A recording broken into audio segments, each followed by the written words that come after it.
Hey everyone, thanks for coming back for another study.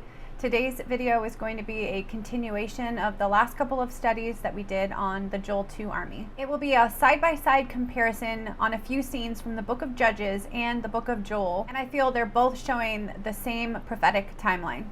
The last couple of videos revealed that the Joel 2 army is the church that will be coming back after the rapture to help and save the remnant. And I think we can prove this from another angle using the book of Judges. The book of Judges prepares the way for Israel's monarchy and the cycle of Israel sinning against God, being conquered, repenting, and then being delivered by a judge, which is a very similar cycle to what we're seeing in Joel.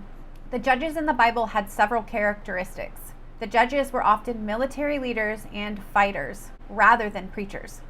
And the judges were always raised up by God to deal with oppression.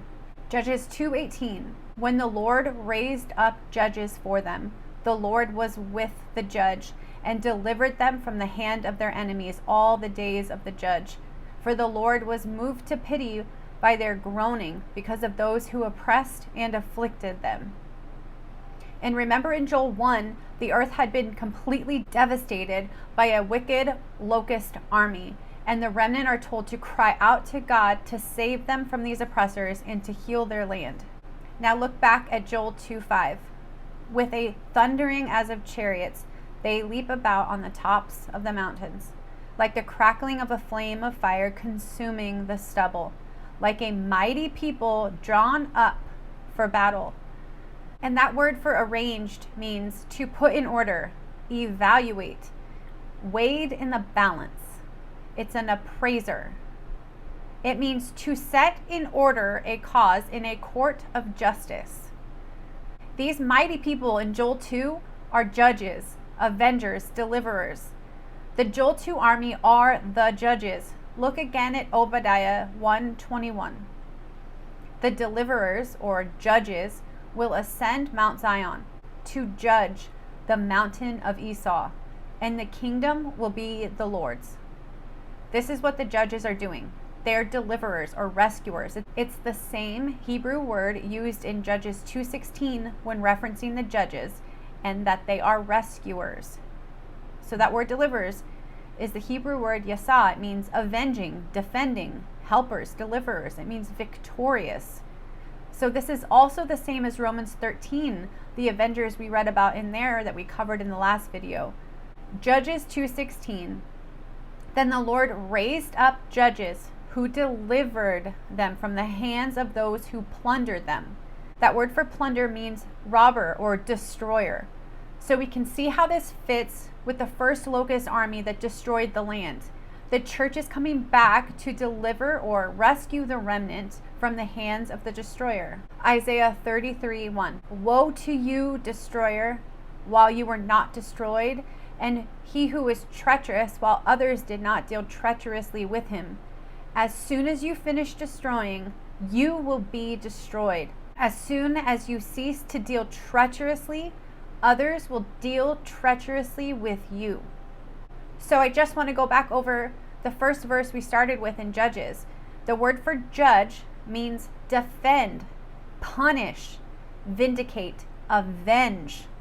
So you can see again how that's connecting to Obadiah and Romans 13. It's showing the characteristics of these judges and that they are rescuing the righteous. And moving ahead to Judges 3:9, it says, when the sons of Israel cried to the Lord raised up a deliverer for the sons of Israel to deliver them. So that can read as raised up a judge for the sons of Israel to judge them. As soon as the remnant cries out to God, which is what they are implored to do in the book of Joel, he will send judges or deliverers to save them. The final fulfillment will be the church and their everlasting covenant with God. How we can be sure of this is from 1 Corinthians 6, verses 2 and 3.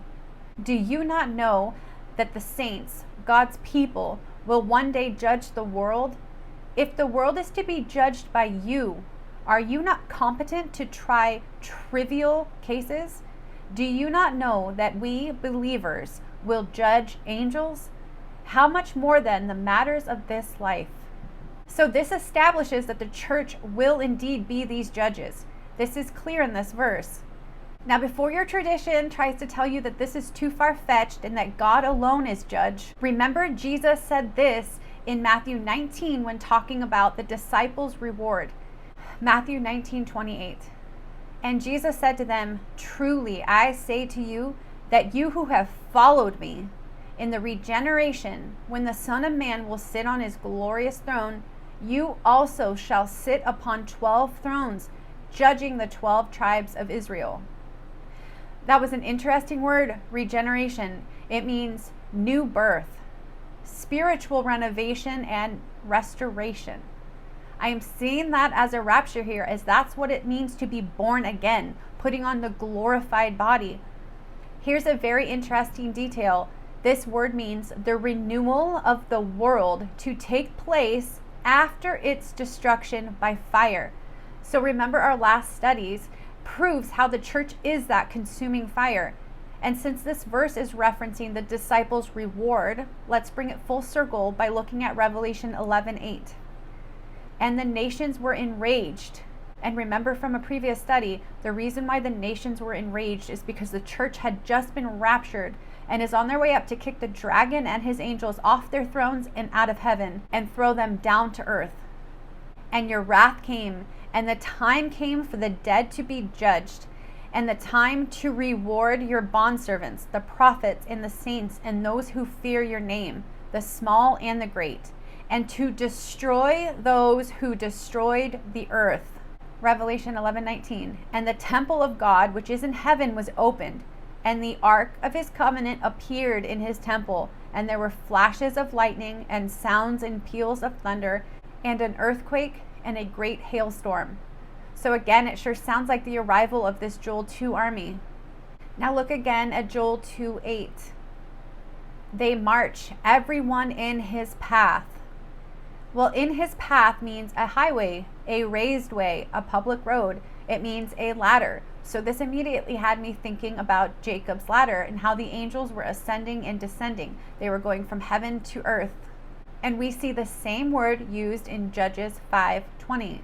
It says, they fought from the heavens, the stars from their courses fought against Sisera. We know that the stars are the angels and that the church will be like the angels. Mark 12:25. For when they rise from the dead, they neither marry nor are given in marriage, but are like angels in heaven.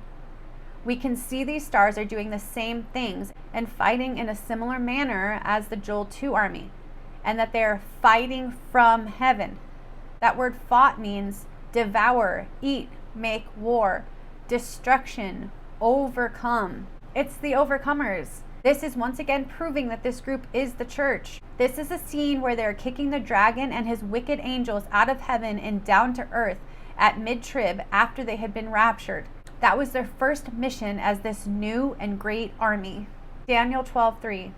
Those who have insight will shine brightly like the brightness of the firmament, and those who lead the many to righteousness like the stars forever and ever. The church are these stars, these overcomers. They made it through the first half of Daniel's 70th week after reading the letters to the left behind churches, and they now have insight. And they were told to overcome these things they were about to experience. And after they overcame, they made it to their mid-trib rapture and glorification, and they are now this great army raging war and are fighting from heaven. They are the new destroyers, coming to destroy the wicked armies. And look back at Joel 2:8. They do not crowd each other. That word crowd means to thrust, oppress, vex, annoy, frustrate. It's of trivial matters. See, the church by this point will have moved on from judging the trivial cases and are now training to judge the world. They will be a highly skilled, militarized government in heaven, just like the judges were known for. This verse in Joel is also making another distinction between what the wicked armies do and how the righteous army will act. Remember the verse that we started out with, Judges 2:18. When the Lord raised up judges for them, the Lord was with the judge and delivered them from the hand of their enemies all the days of the judge, For the Lord was moved to pity by their groaning because of those who oppressed and afflicted them. Oppress and afflict is the same Hebrew word for crowd. This new army does not crowd each other, even though they are a great cloud of witnesses. The church is not oppressing the righteous, but trying to save them from their oppressors and from the coming destruction of the Almighty. And finishing up with Joel 2 verse 8, it says, when they burst through the defenses, they do not break ranks. That Hebrew word for break ranks means to cut off, break off, gain by unrighteous violence, be covetous, be greedy. These are not the bad guys. These are the righteous judges. See, the church is currently too busy saying that those of us who are awake are too judgy, when that's in fact what we are supposed to be in training for. Judging with righteous judgment is a necessity in the kingdom of God. Testing all things, having our senses trained on good and evil. The church doesn't seem to be too interested in this yet, but they will be. Now let's look at Judges 3 verses 28 and 29 to keep connecting this to the Joel 2 army. Judges 3:28. Ehud, the righteous judge, said to them, pursue them, for the Lord has given your enemies, the Moabites, into your hands. So they went down after him and seized the fords of the Jordan opposite Moab and did not allow anyone to cross. Verse 29. They, the good guys, struck down at that time about 10,000 Moabites, all robust and valiant men, and no one escapes. Remember, nothing at all escapes the Joel 2 army either. And if you skip ahead to Judges 4 verses 1 and 2, it says, then the sons of Israel again did evil in the sight of the Lord after Ehud died. And the Lord sold them into the hand of Jabin, king of Canaan, who reigned in Hazor, and the commander of his army was Sisera.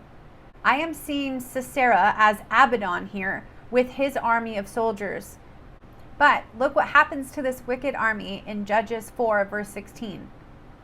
And all the army of Sisera fell by the edge of the sword, and not even one was left. So this sounds just like the Joel 2 church. And the reason why it's so important to remember that the church will be the everlasting covenant is because every time a judge died, the people went back into rebellion against God, and God allowed more wicked armies to rise up against them. If the judge never dies, Jesus being the ultimate judge, then the people will never turn against God. And remember God's promise to Abraham, Genesis 26 verses 3 and 4. Sojourn in this land, and I will be with you and bless you. For to you and to your descendants I will give all these lands, and I will establish the oath which I swore to your father Abraham. I will multiply your descendants as the stars. Verse 4. I will multiply your descendants as the stars of heaven, and will give your descendants all these lands, and by your descendants all the nations of the earth shall be blessed. So shine on, you stars. You got a lot of judging to do.